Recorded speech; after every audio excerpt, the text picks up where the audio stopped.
Jumpa lagi bersama saya di mata kuliah Administrasi Pertanahan. Rekan belajar yang saya banggakan, pada pertemuan kali ini kita akan membahas mengenai proses pendaftaran tanah di Indonesia. Nah, kita harapkan nanti dari materi ini kita akan memahami ya tahapan pendaftaran tanah itu secara sistematis. Kita nanti akan tahu prosedur sertifikasi tanah itu seperti apa. Ya. Kemudian jika terjadi sengketa atau kasus terkait tanah itu apa saja yang harus kita lakukan. Ini materi ini saya rasa penting. Kenapa? Karena masih banyak tanah di Indonesia itu yang belum bersertifikat. Lalu jika sudah bersertifikat, apakah sertifikat itu menjamin kepastian hukum? Nah, soal apa proses pendaftaran tanah itu nanti bisa Anda apa cari ya, silakan nanti dicari. Eh, Konsep pendaftaran pertanahan itu yang merujuk pada dasar hukum ada di PP ya, di Peraturan Pemerintah Nomor 24 Tahun 1997 ya. Jadi PP 24 tahun 97 tentang pendaftaran tanah. Di sana khusus tentang pendaftaran tanah itu dibahas secara detail per klausul demi klausul. Nah, tujuan dari PP tersebut itu adalah untuk menjamin apa perlindungan hak, menjamin kepastian hukum, dan yang terpenting karena terkait dengan mata kuliah kita itu adalah bahwa dengan PP 24 tahun 97 itu akan menciptakan tertib administrasi di bidang pertanahan. Nah, sehingga uh, output utamanya nanti dari PP tersebut sertifikat yang kita peroleh itu nanti akan berguna sebagai alat bukti yang kuat. Meskipun bukan alat bukti mutlak, tapi paling tidak dengan adanya sertifikat itu kita bisa menunjukkan sebagai alat bukti yang kuat. Ya. Nah, di dalam soal pendaftaran tanah ini apa saja ya tahapan-tahapannya? Tahapan pendaftaran tanah itu yang pertama kali dilakukan adalah pengumpulan data fisik. Jadi pengumpulan data yang sifatnya fisik, bukan data data dokumen ya, data yang bersifat fisik. Data fisik itu mengenai apa saja misalnya? Data fisik itu meliputi misalnya berapa eh, luas tanah itu. Nah, karena terkait dengan persoalan luas tanah, maka data fisik yang diperlukan adalah data hasil dari pengukuran bidang tanah. Jadi itu yang dibutuhkan. Lalu data fisik yang lain adalah harus jelas apa penentuan mengenai batas-batasnya itu. Jadi batas tanah itu, nah ini biasanya kan melibatkan tetangga ya. Jadi di dalam mengumpulkan data fisik itu tetangga harus terlibat. Maksud saya di sini bukan bukan tetangga seperti sehari-hari bukan, tetapi tetangga yang berbatasan dan memiliki tanah kita. Jadi kita punya tanah berbatasan dengan tanah tetangga. Nah, tetangga yang punya tanah yang berbatasan dengan kita itulah yang harus dilibatkan di dalam pengumpulan data fisik. Nah, lalu data fisik yang lain kalau sudah yaitu kita laksanakan pengukuran lalu penentuan batas, ada pemetaan. Jadi ada hasil dari pengukuran maupun penentuan batas itu berupa peta bidang tanah. Nah, untuk peta bidang tanah itu akan kita peroleh melalui hasil dari pemetaan tadi itu. Kenapa ini dianggap data fisik yang penting? Karena seringkali eh, data fisik ini eh, apa kalau tidak dicermati, kalau tidak dilaksanakan bahkan itu nanti akan punya potensi munculnya sengketa. Karena sengketa sering muncul dari masalah batas yang tidak jelas. Nah, biasanya kalau lama tidak dirawat atau dilihat itu tanah yang ada itu batasnya menjadi kabur, apalagi kalau tidak ada semacam tanda begitu. Oleh perjalanan waktu, biasanya tandanya akan hilang, kemudian kita abai. Nah, di situ muncul sengketa karena alasan batas yang tidak jelas. Nah, setelah data fisik kita kumpulkan, langkah yang kedua adalah kita harus mengumpulkan data yang sifatnya yuridis. Nah, pengumpulan data yuridis ini juga penting. Kenapa? Karena dengan adanya data yuridis, itu kita bisa menunjukkan bukti kepemilikan kita atas tanah tersebut.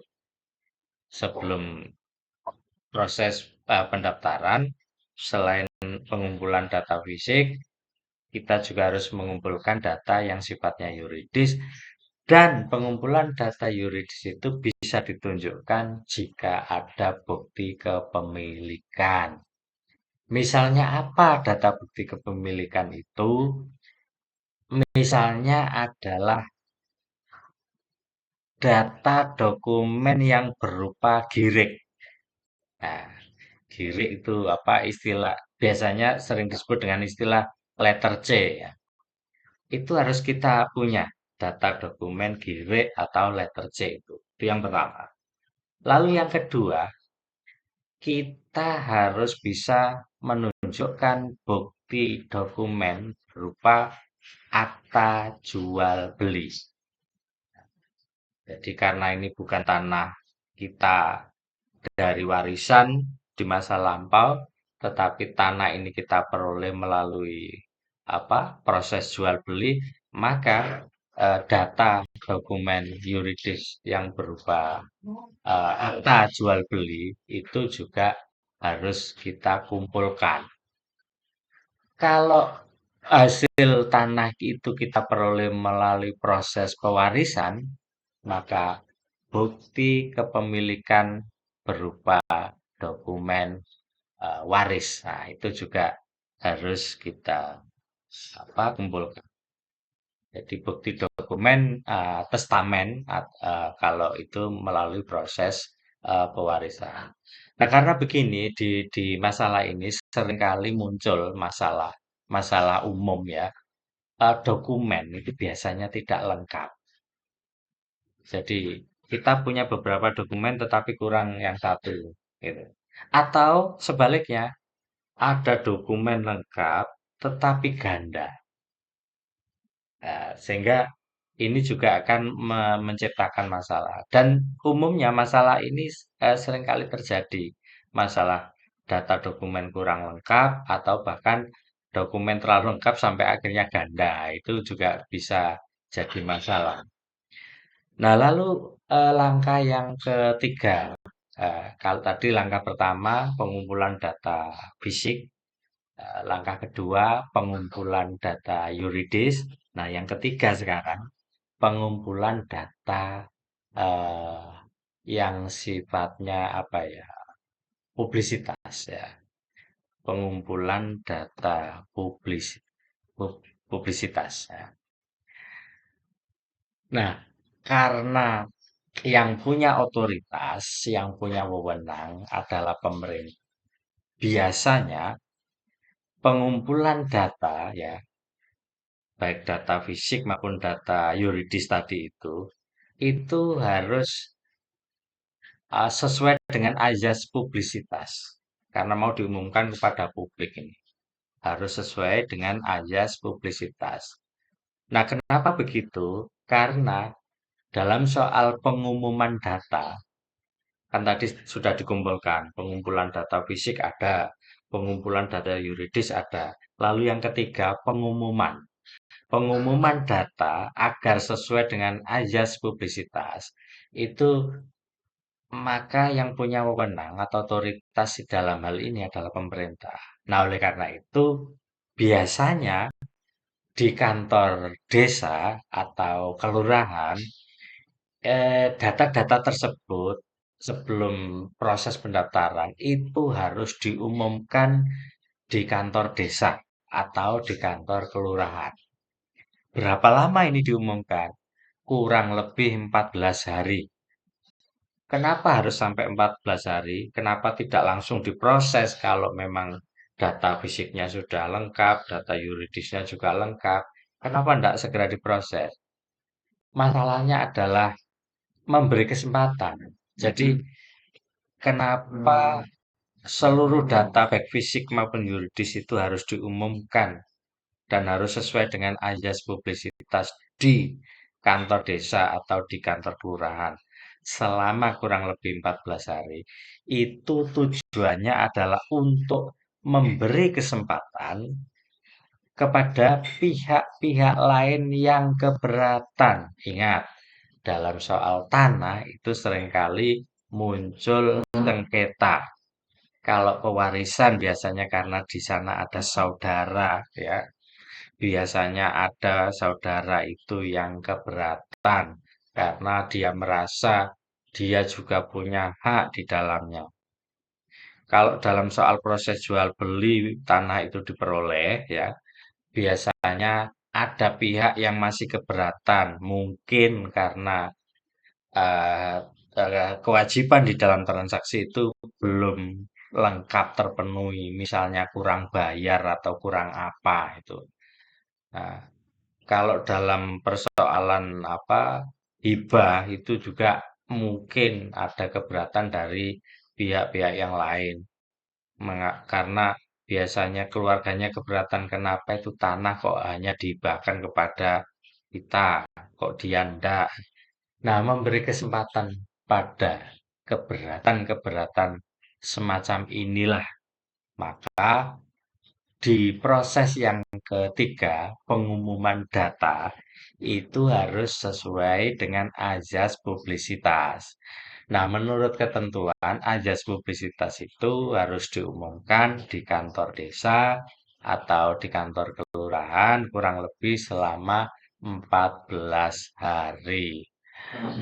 Nah, kalau itu semua sudah terpenuhi, ada data fisik, ada data yuridis, terus selama 14 hari sudah diumumkan, dan tidak ada yang keberatan, maka kita masuk ke proses berikutnya, yakni pembukuan hak. Apa itu pembukuan hak? Pembukuan hak adalah proses di mana seluruh data-data mengenai tanah kita tadi, apakah data fisik, apakah data yuridis, atau apa keterangan bahwa tidak ada yang keberatan, itu dicatat di dalam buku tanah. Oleh siapa? Tentu saja oleh negara. karena penyelenggara dalam soal pendaftaran tanah ini adalah wewenang dari negara. Nah, di dalam pembukuan hak tadi itu, seluruh data-data kita tadi itu akan dicatat dalam buku tanah oleh negara. Nah, setelah seluruh data itu dicatat di dalam pembukuan tanah oleh negara, maka langkah berikutnya kita tinggal menunggu. Menunggu apa? Menunggu penerbitan sertifikat. Nah, jadi ini sudah terpenuhi seluruh apa langkah-langkah tadi itu ya, mulai pengumpulan data fisik, lalu pengumpulan data yuridis, lalu diumumkan selama 14 hari di kantor kelurahan atau kantor desa, tidak ada yang keberatan, kemudian sudah dicatat dalam pembukuan tanah oleh negara, maka kita tinggal menunggu kapan diterbitkannya sertifikat tersebut. Nah, siapa yang menerbitkan sertifikat ini? Kalau di Indonesia, sertifikat itu diterbitkan oleh Badan Pertanahan Nasional. Oke, jadi sertifikat yang sudah diterbitkan oleh Badan Pertanahan Nasional, nanti kita periksa isi di dalamnya. Apakah data fisik tanah kita itu sudah tercantum di dalam sertifikat tersebut? Satu. Yang kedua, apakah data yuridis kita itu sudah tercantum di dalam sertifikat tersebut? Kenapa harus diperiksa? Menjaga terjadi kesalahan input data. Karena sertifikat yang dikeluarkan oleh Badan Pertanahan Nasional itu harus wajib mutlak berisi mengenai baik data fisik tanah kita maupun data yuridis mengenai tanah kita. Nah, kalau itu sudah ya aman berarti kita. Nah, sehingga kita sudah punya sertifikat tanah ya. Nah, sekarang kita masuk ke jenis pendaftaran tanah. Rekan belajar yang saya banggakan, ada kalanya jenis pendaftaran tanah itu dilakukan secara sporadis. Sporadis itu maksudnya ya, ya kadangkala rame, kadangkala tidak gitu ya.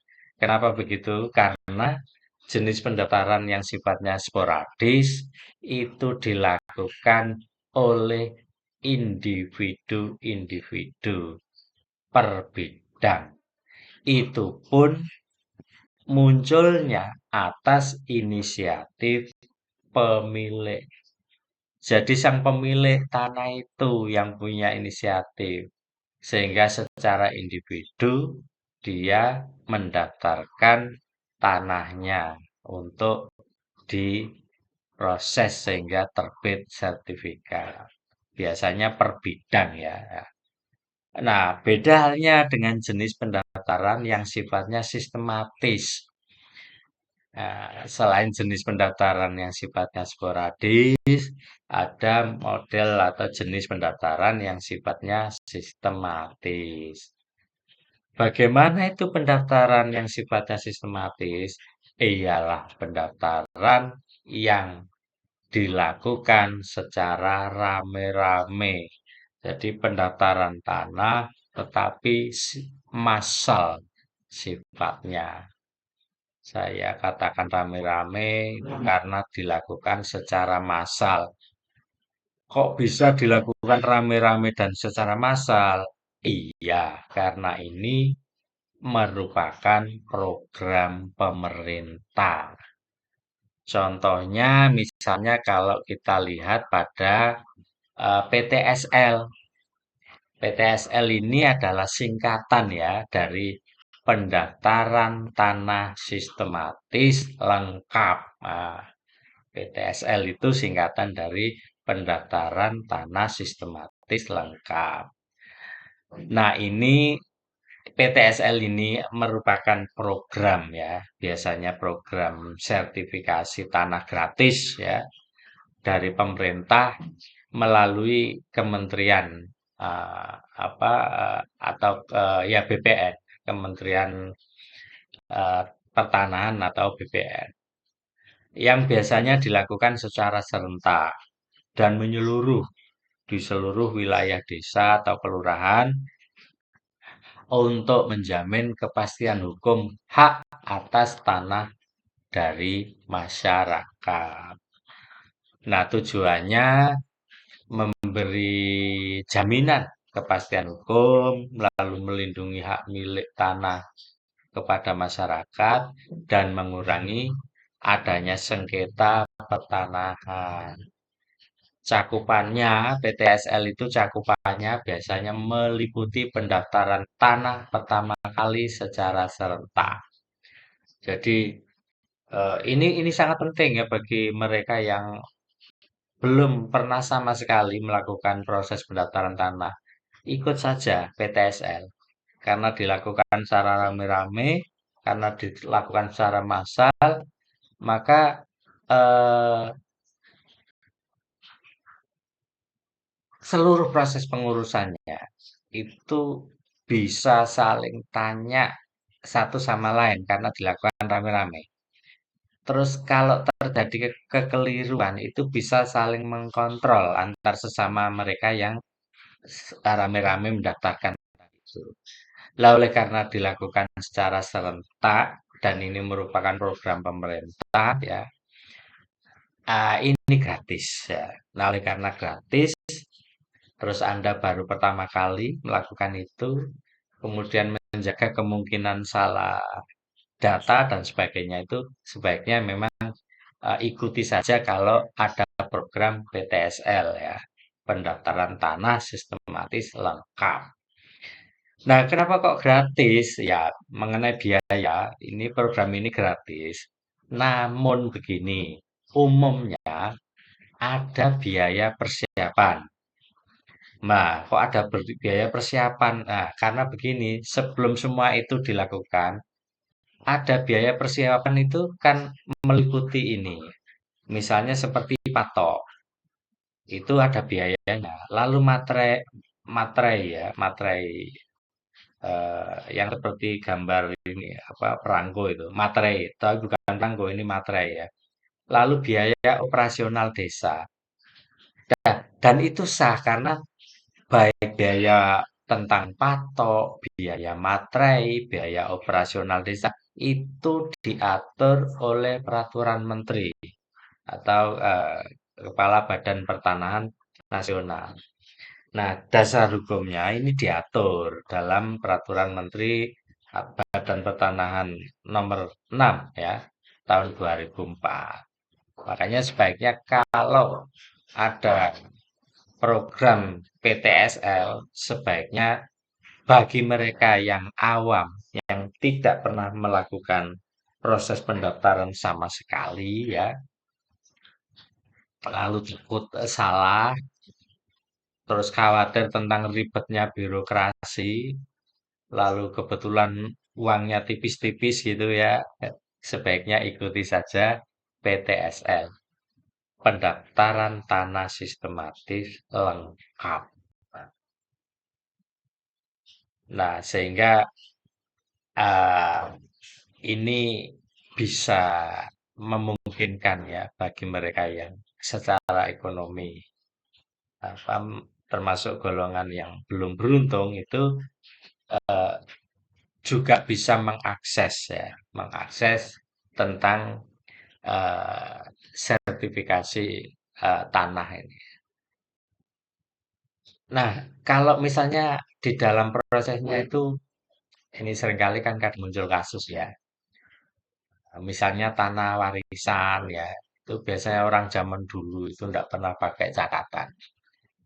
Tanah warisan itu tanpa sertifikat. Ya. Terus kemudian eh, tanah yang diwarisi dari orang tua itu hanya berupa girik gitu ya. Lalu pada saat mau didaftarkan, ternyata ada tetangga yang mengklaim atau yang mengaku bahwa sebagian dari tanah itu, entah secuil, entah separuh itu termasuk milik tetangga. Nah, itu terjadi karena batas tanah itu tidak jelas, kabur. Nah, apalagi kalau ada dua bukti, ya misalnya bukti gire ya lewat pewarisan tadi, lalu ada bukti jual beli di masa yang lampau. Nah, hal-hal semacam itu biasanya juga terjadi. Nah, yang saya ketengahkan tadi merupakan contoh kasus dan itu meliputi pengumpulan data dokumen. Jadi yang satu punya gire, satunya punya akta jual beli, lalu terjadi sengketa. Nah, nah, ini maka kenapa selama 14 hari itu diberikan kesempatan di tahap proses pendaftaran tanah yang ketiga ya, di pengumuman data yang harus sesuai dengan azas publisitas ini. Nah, hal-hal semacam itu harus dicermati juga, terutama bagi mereka yang pada masa lampau itu dokumen atau catatan itu diabaikan. Dan kita bisa paham kan mengapa karena orang di zaman dulu itu tidak ter eh, tidak terdidik secara administratif ya. Sehingga hanya berbekal pada kesaksian, pada testamen, atau pada bukti yang kabur atau yang kurang kuat. Nah, kalau data fisik itu biasanya nanti akan muncul ya, muncul sengketa, konflik itu. Biasanya mengenai batas tanah. Ya, batas-batas tanah ini makanya di dalam pengumpulan data fisik tadi dinyatakan bahwa libatkan itu tetangga.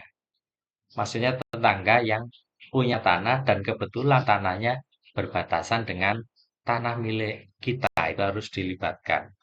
Karena rawan potensi munculnya sengketa akibat batas tanah. Ini pada saat pengumpulan data fisik. Nah, kalau itu terjadi misalnya ya terpaksa harus solusinya ya diulang. Jadi ada pengukuran ulang, terus kemudian menghadirkan saksi batas. Lalu solusi yang lain adalah klarifikasi riwayat tanah itu. Jadi hadirkan orang-orang tua, orang-orang yang bermukim di situ, yang lama tinggal di situ itu untuk melakukan klarifikasi bersama tentang riwayat dari tanah itu. Terus kalau perlu lakukan mediasi ya. Lakukan mediasi, rembukan bersama di antara pihak-pihak yang bersengketa itu sebelum dilakukan proses sertifikasi. Karena begini, meskipun nanti kita punya sertifikat, ini dengan asumsi kalau sengketa tadi tidak diselesaikan di awal pada saat pendaftaran, itu kita akan bermasalah terus meskipun kita sudah pegang sertifikat.